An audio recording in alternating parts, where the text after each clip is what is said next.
Hi, I'm Sienna. 3 months ago, my sister pushed me into the ocean and said, "Learn to swim, loser." I didn't. I sank. I screamed. And my family, they just stood there, watched, didn't flinch, didn't move. I survived, barely. But when they came home that night, thinking they'd gotten away with it, I was already sitting at the kitchen table, waiting.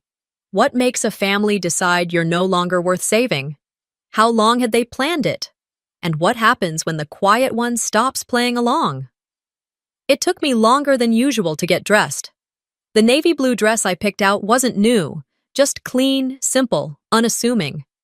I stood in front of the mirror longer than I should have, not trying to impress anyone, but just making sure I didn't look like I was trying too hard. Charleston's air was humid that evening, and I could feel it clinging to my skin as I stepped out of my car, heels clicking against the parking lot pavement. Inside the banquet hall, everything was expected.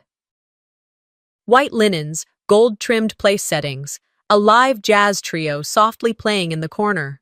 It smelled like chicken marsala and perfumed hand lotion. I recognized the scent, Vera's. My mother never missed a chance to make an entrance. As I walked in, no one rushed over to greet me. A few heads turned, mostly polite nods, eyes flicking away quickly, as if they'd only looked to make sure I was real and then returned to their drinks. I spotted Callista in the center of the room, of course, surrounded, always surrounded. Her dress was sequined, deep emerald, bold, like her. She looked radiant in that artificial way people do when they know everyone is watching. I made my way toward the tables, careful not to let my purse knock over any centerpieces. The name cards were embossed, a glossy finish on ivory paper. I scanned each one slowly. There was a Callista, a Vera, a Marcus, and even Aunt Lorraine, but no Sienna. Finally, near the back, right next to the restrooms, I found it. Guest, table 9. My smile didn't falter. I'd learned that trick years ago. I took my seat beside Callista's stylist and one of Vera's bridge group friends, who smiled like she wasn't sure who I was but didn't want to ask. On the other side of me was a cousin I hadn't seen since the family reunion in 2013. I made small talk, the kind where no one really listens to the answers. I glanced up toward the head table. Callista was already giving her first toast of the night, her voice carrying over the speakers as if she'd been trained for it. People laughed at all the right moments, toasted to her beauty, her success, her everything. I lifted my glass when the others did. It felt automatic. In that moment, a memory from last year hit me like a flicked light switch. Me standing at a bakery 2 towns over, paying for the custom cake Callista had forgotten her card for. That same cake had 3 tiers, gold accents, and Callista's name written in cursive that looked like a magazine cover. That year, I wasn't invited to the head table either. I remembered another birthday, years ago. I was 27, still seated at the kids' table next to a 9-year-old who wiped their hands on my sleeve. When I asked Vera why, she'd said, "Sweetheart, you'll always be our baby." This wasn't new, it was just louder tonight. Callista's laughter echoed again. I caught Vera's gaze from across the room. She tilted her chin upward in acknowledgement, but it wasn't a smile. It was the kind of nod you give someone at the grocery store when you're not sure if you should say hi. I rose from my chair slowly and made my way to her after Callista's toast ended. "Hey," I said gently. "Was my seat a mistake?" Vera didn't blink. "Tonight isn't about you, sweetheart." That sentence hit with surgical precision. I nodded and walked away before I said something I'd regret, or worse, something I'd mean. Back at table 9, someone leaned in and asked, "Are you Callista's assistant?" I let out a soft laugh that probably sounded a lot like a cough. "No, I'm her sister." "Oh," she said, with a smile that said absolutely nothing. Callista passed our table about 20 minutes later. "Glad you made it," she said with a wink. "You didn't RSVP, right?" That wasn't a question. It was a dismissal dressed in friendliness. By the time dessert was being served, I'd had enough. I excused myself, claiming a headache. No one protested. No one offered to walk me out. Out in the parking lot, the air had cooled. I slid into the driver's seat and just sat there for a while. I turned the engine on, turned it back off, looked at my face in the rearview mirror. No mascara smudges, no tear trails, Just me, unmoved. Invisibility wasn't loud. It didn't come with screaming or slamming doors. It was quiet. It was seat number 9, facing the restroom, with a name tag that didn't belong to me. Back at home, I kicked off my heels and opened my phone. There it was. One unread voicemail. Dad, 2 years old. I hadn't listened to it yet. I stared at the screen for a long time, thumb hovering over the play button. That night, I didn't know yet that this family wouldn't just erase me. Soon, they'd try to end me. I didn't open the email right away. I saw the subject line while brushing my teeth the next morning. Original will, dated before amended copy. And something in my chest went tight. I closed the laptop and paced the kitchen with my coffee. There are moments when you know the truth will change everything, and you hesitate. Not because you want to avoid it, but because once you know, there's no going back. Later that afternoon, I opened it, and I gasped. My name was there, in black and white, on a scanned PDF. Full legal language, notarized, dated a year before the family meeting. In the original will, Dad had split everything between Callista and me, equally. The Charleston condo was meant to be co-owned. The vacation fund, a joint trust for us both. And that little cabin up near Lake Hartwell?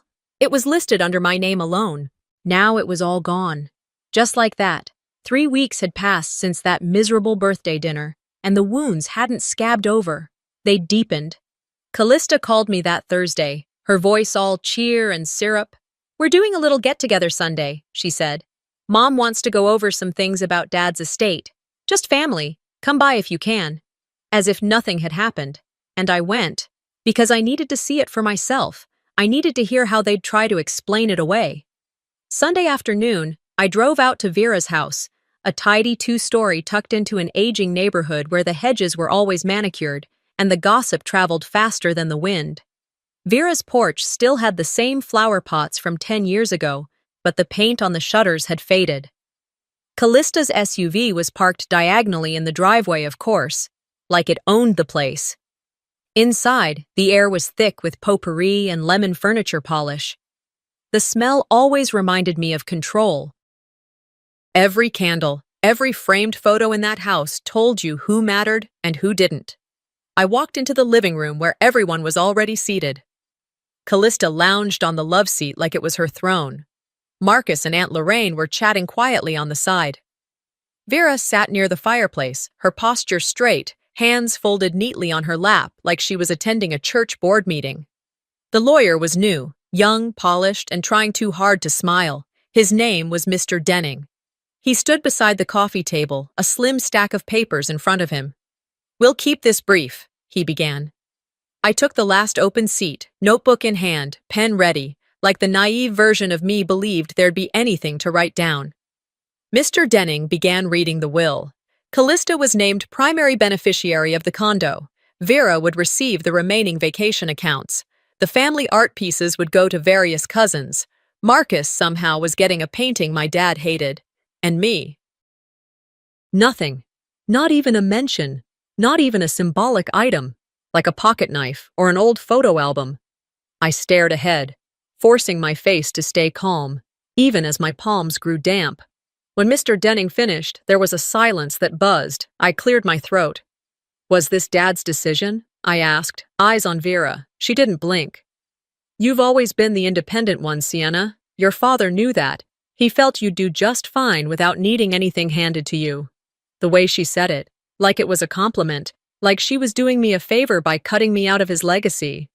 Callista added, not even trying to mask her condescension, "It's what Daddy would have wanted." I nearly laughed, because I remembered our last phone call. Dad had called me out of the blue. He wasn't one for long chats, but he'd been sentimental that evening. I'd just gotten off a long shift and was too tired to really listen. He said, "Do you feel like I've protected you enough, kid?" I told him not to be silly. Of course he had. Now, hearing those words echo back made my throat tighten. After the meeting, I stepped out to the backyard. It was still green, still manicured, still as stiff as it had always been. Vera's idea of a garden was more for appearances than joy. I sat on the old wooden bench under the tree, the same one Dad used to read under when he needed quiet from the estrogen storm, as he'd put it. In my hand was a framed photo from the shelf inside, one of the family at the beach house 10 years ago. Everyone smiling, everyone accounted for. Except me, they had cropped me out, literally. There was a half-arm on the edge of the frame, mine. I felt the air drain from my lungs. "They've rewritten the past," I whispered to no one. "Now they're editing me out of the future." A few minutes later, Vera walked out with a plastic container in her hands. "I packed you some of the pecan pie," she said. Cold. No smile, just the action. I shook my head. "I'm good." She set it on the bench beside me anyway. "Suit yourself," she said. "Don't say I didn't offer." That moment hit harder than the will itself, because that's who she was. Casual cruelty disguised as kindness. I drove home, hands stiff on the wheel, the framed photo lying face down in the passenger seat. That night, I checked my email again. The attorney my father had used years ago had followed up. A second message. Subject line: "Confirmation, your father's original will." I clicked, and this time I didn't hesitate. My heart pounded as I scrolled. There it was. My name. In bold. In ink. In truth. I leaned back in my chair, the light from the laptop screen flickering against my face as the message sent. My finger hovered just a second longer over the trackpad before I closed the computer and exhaled like I'd been holding my breath for days. Outside, the sky had shifted from the soft pink of early evening to that heavy gray that signals a southern thunderstorm isn't far off. Rain would come, just like everything else lately, unannounced and inconvenient. I stood, stretched my back, and walked to the kitchen, refilling my glass with filtered water from the fridge. I wasn't hungry. Not for food, not for answers I already knew would disappoint me. But I still needed something. I sat back down at the kitchen table, opened my phone, and scrolled through emails while sipping the water. At first, I was scanning for a reply from the attorney. But something else caught my eye. An email from the Charleston County Clerk's office. Subject line: "Mortgage release confirmation, 7111 Ridgeway Drive." At first, I thought it was spam. I nearly deleted it. Then I froze. 7111 Ridgeway was the house my father had built for me when I was 24. He'd poured the foundation with his own hands. Said it was the one thing he could give me that no one could take away. I clicked.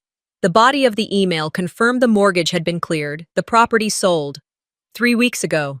Finalized by 2 listed sellers, Vera Sinclair and Callista Monroe. My name was nowhere. The glass in my hand slipped. I caught it just before it hit the floor. My heart was pounding so loudly it muffled the world. I whispered to no one. "That's not possible." I grabbed my keys, threw on the first hoodie I could find, and was in my car in under 5 minutes. Charleston's downtown traffic had already picked up from the late dinner crowd. It gave me too much time to think as I drove to the records office. I rehearsed what I'd say. How I'd explain this was a mistake. That there must have been some clerical error. The clerk behind the counter was polite, maybe a little too used to these kinds of requests. I gave her the address. She typed it in with practiced keystrokes, then nodded and printed out a few documents. "Here you go," she said. Transfer was filed last month, signed by both Vera Sinclair and Callista Monroe, all standard. "I never signed anything," I said, my voice firmer than I expected. "That house was in my name, sole title." She blinked, sympathetic. "There's a signature here." She slid the paper toward me. It was my name, but it wasn't. It was close enough to fool someone unfamiliar, but not close enough to fool me. I leaned in, examining the curve of the S, the inconsistent pressure in the last A. My signature had always been tight, confident. This one wobbled, like someone had copied it off a driver's license and held their breath while forging. My hands balled into fists at my sides. "Who filed the paperwork?" I asked. "Initial filing came from an estate law firm, Monroe Clark," she replied. "Of course, Callista's husband's firm." I didn't say another word. I took the documents, walked out, and sat in my car for a long time with the engine running. The papers rested on my lap like a loaded weapon. I didn't cry. There was nothing left to squeeze out of me, just heat, pure, low-burning heat. 10 minutes later, I pulled into Vera's driveway. The porch light was on, like always. I didn't knock. I walked around the side yard, knowing full well I'd find her out back in the garden. There she was, snipping rose stems with her gloves on, wearing a wide-brimmed hat that made her look like something out of a Southern Living magazine. "Did you forge my name?" She didn't flinch. Didn't even turn. "It's just a house, Sienna." I stepped closer. "You had no right. You haven't lived there in years. It was sitting empty, falling apart. We put the money to better use." "We?" Callista stepped out from the back patio door like she'd been waiting. She folded her arms, leaning against the frame like it was her stage. "Hi, little sis," she said, sweet as a splinter. "Still playing the victim, I see." I turned back to Vera. "This is fraud. I could take this to court." She took off her gloves, laid them carefully on the patio table, and finally met my eyes. "You could," she said. "But is it worth it? Dragging the family through all that for some empty property?" I didn't answer, because I knew they were counting on my silence, on my exhaustion, on me choosing peace over justice. I walked inside, through the kitchen I'd grown up in. It felt hollow now. The counter was cleaner than I remembered. The fridge had none of the magnets that used to clutter it with childhood art and takeout menus.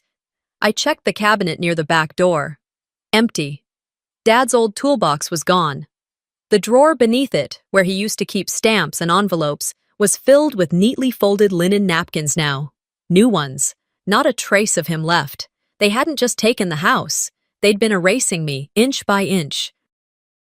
In my mind, I saw a younger version of myself sitting on the porch with Dad, hammering nails into a crooked mailbox post. I was 24, fresh out of a job and a bad breakup, and he'd said, "If this family ever turns on you, this is your shelter." And now it was gone. I drove back to my apartment in silence.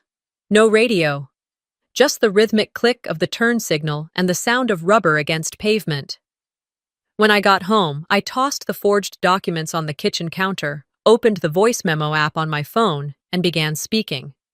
"If they want to treat me like I don't exist," I said, my voice steady, "let's see what happens when I stop pretending I owe them anything." I ended the recording, saved it under a new folder labeled War Chest. Then I pulled up my email, opened a blank message. To attorney@finandgrace.com. Subject: "We need to talk about fraud." And I sent it. For the first time in a long while, I felt something other than numbness. It wasn't peace. It wasn't fear. It was purpose. They were going to regret not making sure.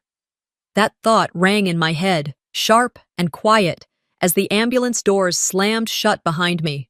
I drifted in and out of consciousness, the smell of iodine and ocean salt lingering in my nose, mixing with the harsh sting of oxygen being forced into my lungs. There were voices, someone counting, someone swearing under their breath, a beep, beep, beep that reminded me I was still here. Barely.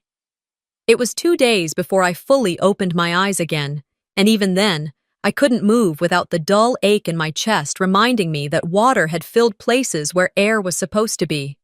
The nurse, her name was Patricia, told me I'd washed up nearly a mile from the dock.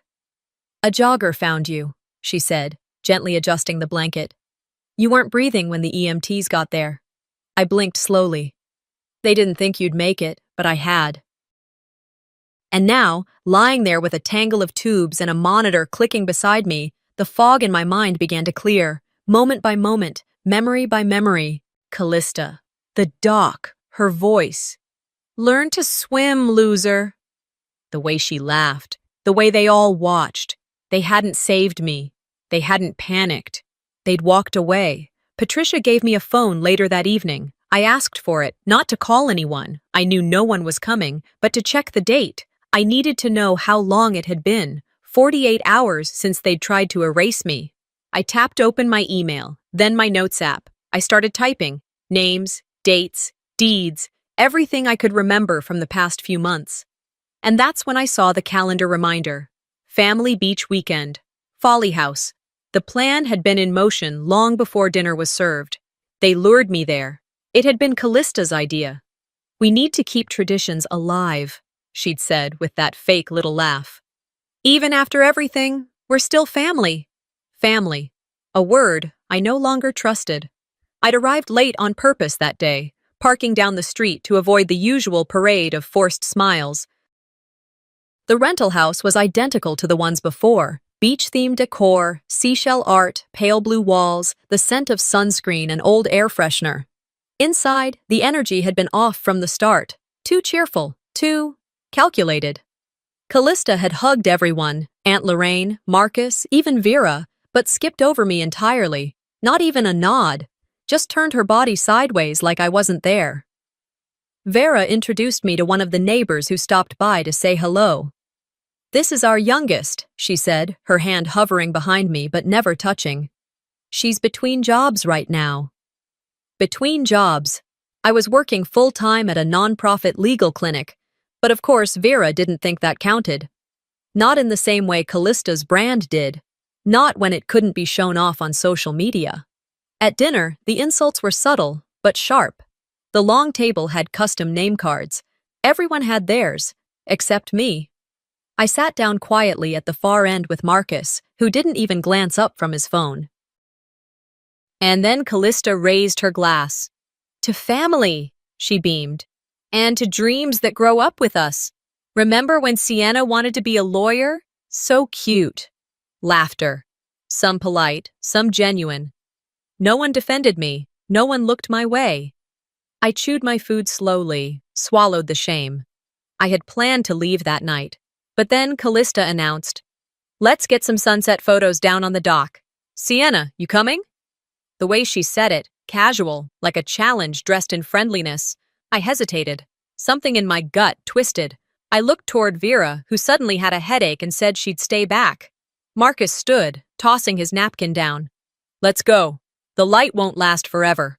I followed, slow steps down the wooden path toward the dock. The air smelled like salt and secrets. The water glistened in the fading sunlight. Callista walked ahead, her heels clicking sharply on the planks. I trailed behind. Marcus lingered just close enough behind me to block retreat. Once we reached the edge, Callista turned. She smiled. Not warm, not cruel either, just hollow. "You forgot where you came from, didn't you?" she said, arms crossed. "Or maybe," I replied, "I just outgrew who I was told to be." Marcus snorted. Callista stepped closer. "You think you're better than us now, with your little non-profit job and your moral high ground?" I didn't respond. "You used to be quiet," she went on. "Used to know your place." And then, she shoved me, hard. The world tilted sideways. My feet lost the dock. My lungs clamped shut. The sound of water swallowed everything. Cold, crashing, panic. I kicked wildly, but my shoes were heavy. I clawed upward, surfaced once, gasped. They were still standing there, watching. Then everything went black. Later, I would find out I'd floated for over a mile before a jogger spotted my body on the rocks. They'd called 911. Said I looked like driftwood at first. Pale, still, lifeless. The paramedics worked on me for 12 minutes before they found a pulse. When I opened my eyes 2 days later in that hospital room, I knew only one thing for certain. This wasn't over. They thought they'd left me behind. They thought I was too small, too scared, too silent. But I'd survived, and they were going to regret not making sure. The beeping was soft at first, like a distant ticking clock counting something down. I wasn't sure what I was waking into. My body didn't hurt exactly. It was more like it was made of stone, too heavy to lift, too cold to feel. Light pierced through my eyelids. The smell was sterile. Machines whirred around me, and there was a dull ache deep in my chest, as though something had tried to hollow me out and failed halfway through. When I finally opened my eyes, a face hovered over me, round cheeks, kind eyes, soft voice. "Welcome back, sweetheart," the nurse whispered. Her name tag read Patricia. "We didn't think you'd make it." She said it with warmth, but also with that cautious tone nurses use when they're bracing someone for the truth. "You've been here for 2 days. ICU. They pulled you from the rocks near James Island. A jogger found you. Unresponsive. No ID on you. EMTs worked for almost 15 minutes. I tried to speak, but the breathing mask over my face hissed at my attempt. She patted my arm gently. Don't try to talk yet. Rest. But I couldn't rest. Not really.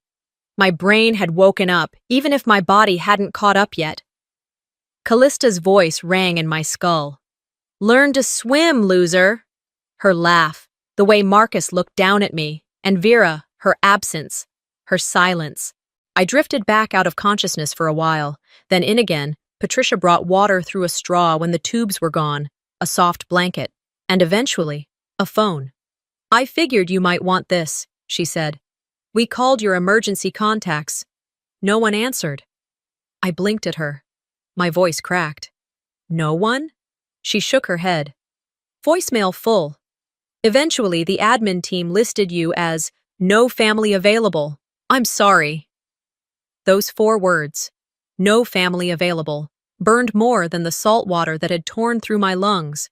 It was one thing to know, deep down, that you'd been cut out of the group. It was another to have it documented, to see it written down in cold administrative language like you were already dead to them. Patricia hesitated before speaking again.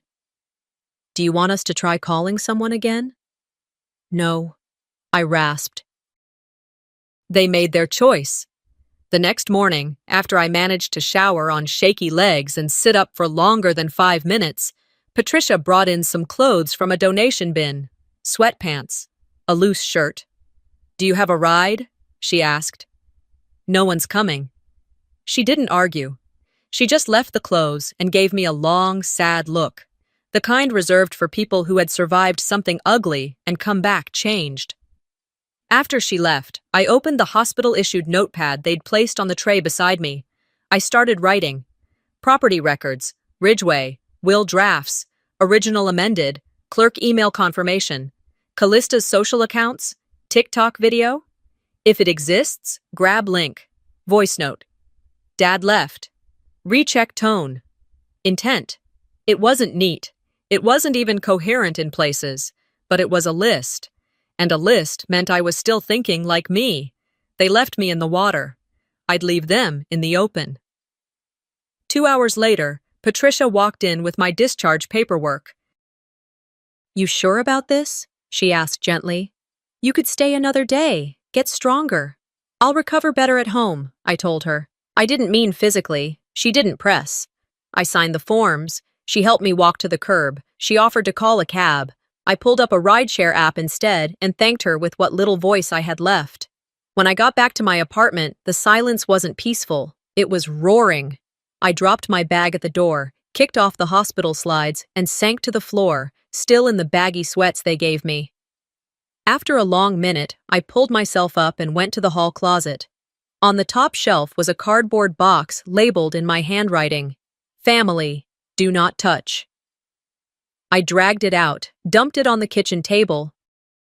Inside were receipts from Ridgeway House repairs, screenshots of texts between me and Callista from the past few years, copies of the original will my father signed, even a church newsletter where Vera had written about raising 2 strong daughters while only including a photo of Callista.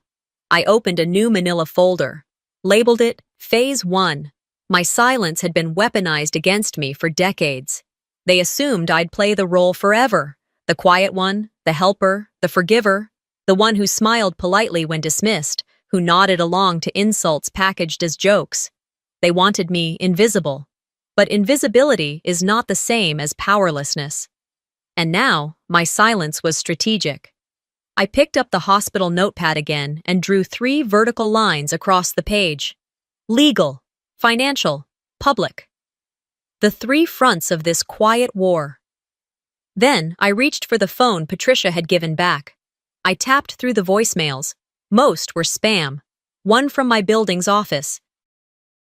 One from the pharmacy. And then, Dad's message. Still unread.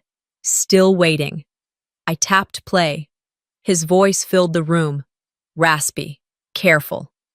Hey, Sienna. Just thinking about you today. Nothing urgent. Just, I wanted to make sure you knew something. If it ever gets too quiet, if you ever feel like no one's got your back, remember, I did. I always did. I closed my eyes, and when I opened them again, I wasn't broken. I was focused. 2 weeks had passed since I signed myself out of the hospital, and I still hadn't told a soul what had really happened. Not the nurse who called to check in, not the building manager who asked about the bruises up and down my arms, not even the woman at the pharmacy who gave me a free sample of lotion because she could see in my eyes I was hurting. And yet, somehow, everyone would know soon. It was a Saturday morning when I got the message. I was sitting at my kitchen table, staring blankly at a stack of papers that still smelled faintly like hospital disinfectant and frustration. My phone buzzed. A name I hadn't seen in years popped up. Melissa Campbell, college friend. We hadn't spoken since graduation. Her message was short. "This is you, right?" There was a link beneath it. I clicked. It was a TikTok. Caption: "Sibling prank gone wrong. Maj salt life, hashash loser." The video opened with the sound of laughter, surf crashing in the background. The camera was shaky, like someone filming from their hip. And there I was, standing on the dock, surrounded. Callista's voice was clear as day. "Learn to swim, loser." Then, she shoved me. The camera caught me hitting the water, flailing.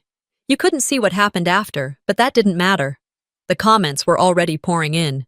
"OMG, this family is savage! Did she really not know how to swim? Iconic big sister energy. She's fine. Drama queen, LOL." That one had a blue check next to it. Callista, responding directly. My hands trembled as I scrolled. There were over 400,000 views, more than 3,000 comments, laughing emojis, memes. Someone had even stitched the video with a soundbite of cartoon drowning noises. The betrayal wasn't just emotional anymore, it was public. It was viral. I closed the app, sat in stunned silence for a moment, then opened my laptop. Legal hotline. Charleston. Personal injury and defamation. I clicked the first firm with decent reviews and dialed. A woman named Denise answered, listened as I explained. Briefly, calmly, though my voice cracked once, she asked if I had documentation. "I have video," I said. "Screenshots, a medical report, and a witness who saw me pulled from the water." She asked me to email everything, and just like that, the switch flipped. And they wanted attention, they got it. Now I wanted justice. I started compiling. Data video upload, 14 days after the incident. Caption: "Sibling prank gone wrong." Comment from Callista: "She's fine. Drama queen LOL." Location tagged: Folly Beach. I took screenshots of the video, saved a copy offline, then began filling out DMCA takedown requests through TikTok's platform. From there, I emailed a lawyer specializing in digital defamation and assault. Her name was Ria, and within an hour she responded requesting a Zoom meeting. I was building a case. Quietly. Thoroughly. Every document, every photo from the hospital, every bit of digital proof. I dropped into folders labeled like weapons. Evidence. Physical. Evidence. Social. Evidence. Legal. That same day, Callista posted a follow-up video. She was sitting in her car, sunglasses on, sipping from a straw. "Look," she said with a laugh, "some people can't take a joke." Not everyone's built for social media. My family has always teased each other. That's just how we roll. She even winked. I clipped the video, filed it. Every word she said was another nail in her own narrative. Later that evening, I noticed a shift online. A small local blog picked up the story. Is this Charleston's real-life family feud? The article was short, filled with speculation, but it included the video and my name. And for the first time, the comment section wasn't cheering. This wasn't a prank. Why is no one talking about the fact she nearly died? What kind of mother doesn't check on her daughter after that? Then, another message. Narina. Callista's daughter. "I saw the video," she wrote. "I'm so sorry. I didn't know. I swear I didn't know." I didn't reply, but I screenshotted the message anyway. By Sunday, my inbox held a new notification from the Charleston District Court. My petition had been accepted. Date set, 30 days from now. It would be a civil hearing, intentional infliction of emotional distress, digital defamation, assault. Ria said we could push for a financial settlement or take it to trial. I don't want money, I told her. I want it on record. I want the world to see what they did. They're gonna fight it, she warned me. They'll push hard. I hope they do. They played with my pain for likes. Now they'd be streaming my victory in real time. The video played on a loop in my head, even as the file uploaded to the encrypted drive. I'd saved 3 backups: cloud, hard copy, and a flash drive tucked inside the lining of my purse. I wasn't just preparing for court. I was preparing for war. That night, as I was shutting down my laptop, my phone buzzed again. Another message from Narina. This time, it wasn't an apology, it was a voice note. I hesitated, thumb hovering over play. The weight of what she might say pressed against my ribs like an anchor. Then I tapped. Aunt Sienna, I don't know who else to tell. I think Mom lied. There's a second video, one she didn't post. She told me not to look through her drafts, but I did. You need to see it. Please, can we meet? I stared at the screen, stunned, not by the fact that Callista had hidden more, but by the fact that her own daughter had seen it and was brave enough to reach out. We agreed to meet the next morning at a little strip mall cafe on the edge of Charleston. I picked a place where no one in our family would go, a quiet spot tucked between a laundromat and a pawn shop. When I walked in, Narina was already there, sitting in the corner, hoodie pulled over her head, sipping a Sprite like she'd aged 5 years since the last time I saw her. She slid a flash drive across the table without saying a word. Where did you find it? I asked. Her voice was barely above a whisper. Her phone. She left it unlocked. I transferred it to my school USB and deleted it off hers. She doesn't know. I nodded, swallowing the knot in my throat. Are you okay? Narina gave a humorless smile. Not really, but I want you to win. I squeezed her hand gently. I'm proud of you. When I got home, I didn't wait. I inserted the drive into my laptop and opened the file labeled Doc, Alt Angle. The footage was clearer than the TikTok version. No music, no emojis, just the raw video. Callista standing to my left, Marcus behind me, their bodies angling, her voice chilling. Learn to swim, loser. And then the push. No hesitation, no stumble, no laughter afterward, just silence. It wasn't a prank, it was calculated. I pressed pause, closed the lid, and walked to the bathroom. The stall felt familiar, even though I hadn't been in one like this in months. I sat on the toilet lid, the cold tile grounding me. For a moment, the pressure behind my eyes broke. I let the tears come. Not for weakness, not for pity, but for release. When it passed, I stood, washed my face, stared into the mirror. This is no longer my trauma, I said aloud, voice steady. It's my weapon. The next morning, I remembered the small key Dad had given me years ago. Just in case, he'd said with that same look he always had when he was giving me something bigger than it looked. If anything ever happens, go. I dug through the old jewelry box in the back of my closet, pulled out the key with the faded label. Storage, Unit 214B. It took me 20 minutes to find the facility, 30 more to remember which corner it was tucked into. The woman at the front desk didn't ask questions. I signed in, walked down the cement hallway, and opened the unit. Inside were boxes, plastic tubs, a folded cot, and in the far back, a small fireproof safe. The key fit like it had been waiting. Inside, on top, was a manila envelope labeled Sienna, only if they hurt you. I sat down on the cot and opened it. The letter inside was thick with ink and memory. My sweet girl, if you're reading this, then I'm gone. And something happened I was afraid might. Your mother. She changed.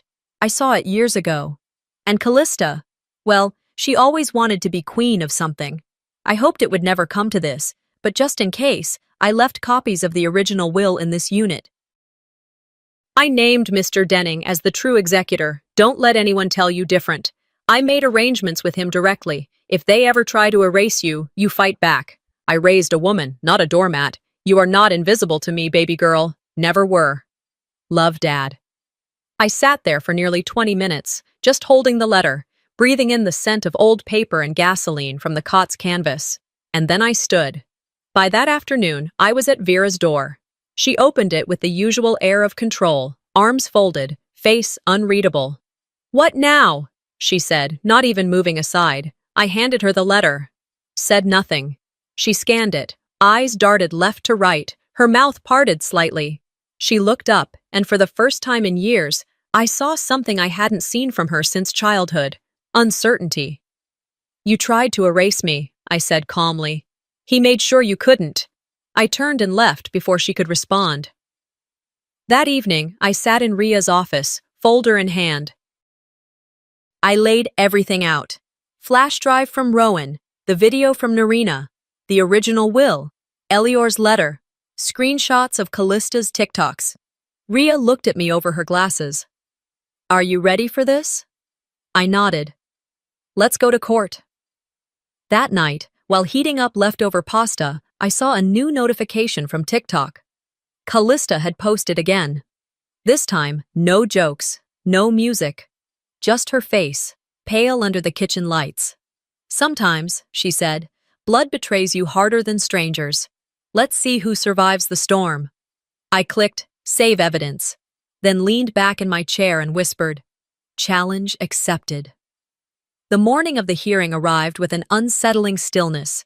No birdsong, no wind brushing through the trees outside my apartment, just quiet.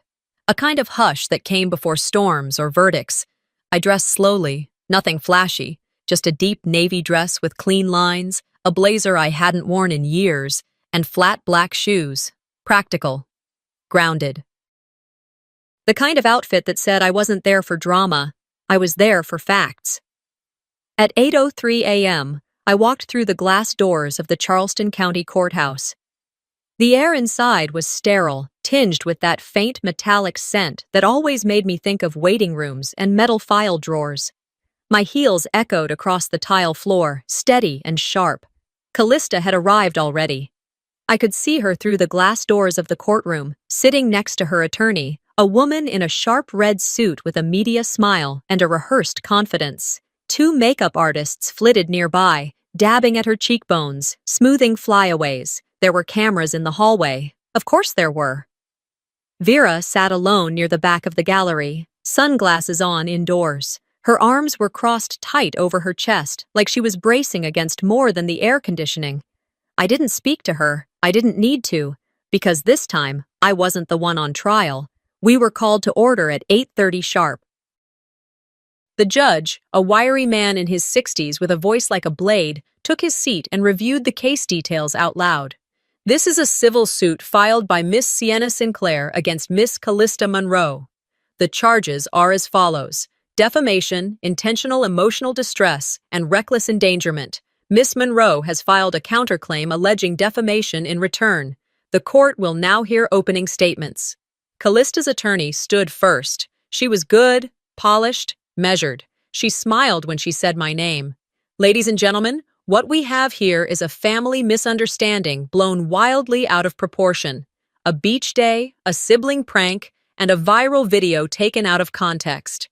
Miss Monroe did not act with malice. She believed her sister knew how to swim, as many witnesses will attest. Was it a lapse in judgment? Certainly. But a crime? No. I stood slowly when it was my turn. "Your Honor," I said, my voice steady, "I would like to represent myself." The courtroom murmured. The judge raised an eyebrow. "You understand the risk of self-representation?" "I do." "Proceed." I walked forward, stopping exactly where I needed to be, not one step too close to Callista, not one step back. "I'm not here to perform," I said. "I'm not here to make you like me. I'm here because I nearly died. I'm here because the people who were supposed to love me stood on a dock and watched me drown, and then one of them posted it online, for views." I turned, nodded to the clerk. She loaded the first video, Rowan's file. The courtroom darkened as the screen flickered to life. There it was. Callista, her voice clear, her body language undeniable. "Learn to swim, loser." Push, splash, silence. I heard someone in the back gasp. I followed it with screenshots from her TikTok comments. "She's fine, drama queen, LOL." And then the original will. The one my father had signed before it was quietly replaced. And then, finally, the letter. "I was not a sister," I said. "I was content, a thing to be managed, a resource to be erased when inconvenient. I've spent 32 years surviving this family. Today, I stop." The courtroom was dead silent when I stepped back. Then came Callista's turn to speak. Her lawyer tried to hold her back, but it didn't last. Callista stood, red in the face. "She's always been like this," she snapped. "Jealous, bitter. She didn't deserve any of it. She just couldn't stand that I made something of myself." The attorney hissed, "Sit down!" But Callista kept going. "She made everything harder. Mom said we had to include her. You don't know what it's like to carry someone your whole life." I said nothing, because she was doing exactly what I needed her to do. Across the room, Narina sat next to a social worker, her expression unreadable. But I saw it. The moment something inside her shifted, the judge banged his gavel. "Enough," he said. "This court will recess. I'll return with a decision after review." 2 hours later, we reconvened. The judge didn't waste time. "This court finds in favor of the plaintiff, Miss Sinclair. The court rules that Miss Monroe's actions constituted reckless endangerment and digital defamation. Civil penalties will be imposed." Callista inhaled sharply. "In addition," the judge continued, "given the concern for Miss Monroe's judgment and influence, temporary custody of minor child Narina Monroe is hereby transferred to the Department of Social Services pending further review." Vera stood and walked out before the rest of the ruling could be read. Callista broke down crying, not to me, not for Narina, for the camera in the back row. As the bailiff approached to escort her outside, Narina rose slowly. She walked past her mother, straight to me. "Can I come with you?"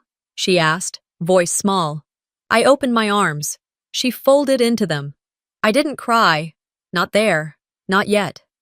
Later, in a small room off the side of the courtroom, I filled out a form. Restraining order request. Callista's name printed neatly in black ink. When asked for the reason, I wrote, "Because I'm done playing family with strangers who tried to drown me." Outside, the swarm of press descended like crows. I walked through them without a word. Cameras flashed. Voices shouted. One reporter stepped forward, recording. "Miss Sinclair, what now?" I paused just long enough, then I turned slightly, met her gaze. "Now?" I said. "I rebuild. I rebuild."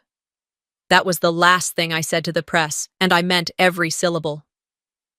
3 months later, I stood in front of the house my father built with his own hands. Fresh paint, new trim. The porch steps no longer groaned beneath your weight, and the front door, once weathered and warped, now opened with the ease of a promise fulfilled. The yard was no longer overrun with weeds. The flower beds had been cleared and replanted with lavender and low-maintenance rosemary. Dad had always wanted things that bloomed without needing too much attention. I figured it was time I honored that. This house had once been stolen from me, signed away with forged ink and casual cruelty. Now, it was mine again, not through inheritance, through fight. I stepped inside. The walls still echoed with old memories, but I'd painted over the ones I didn't want. The kitchen no longer smelled like my mother's perfume. The hallway no longer carried the sound of Callista's heels. I walked slowly, touching the door frames as I passed, like greeting old friends. In the front hallway hung a single photo. Dad and me. Fishing rods in hand. Smiling like the world hadn't touched us yet. I had it reframed. It now sat beneath a small plaque I had engraved. Some roots grow deeper after the storm. That felt like truth, and I'd had enough of lies. 2 rooms in the back had been converted, one into an office, the other into a tiny consultation space. Every Tuesday and Thursday, I opened the house for free legal aid appointments, women needing help with protective orders, property disputes, digital harassment cases. Most came quietly, Some cried, but all of them left with something they didn't have when they arrived. A sense they weren't alone. On the front porch hung a small, weathered sign. I made it myself. Not perfect, but the message was clear. You are not invisible. The mail came at noon, as it always did. That day, a single envelope stood out. No return address. Handwritten. I knew the penmanship. Vera. I took the letter inside, sat at the kitchen table with a glass of iced tea, and opened it. It was short. One sentence. I hope you find what you're looking for. No apology, no explanation, just distance dressed up as civility.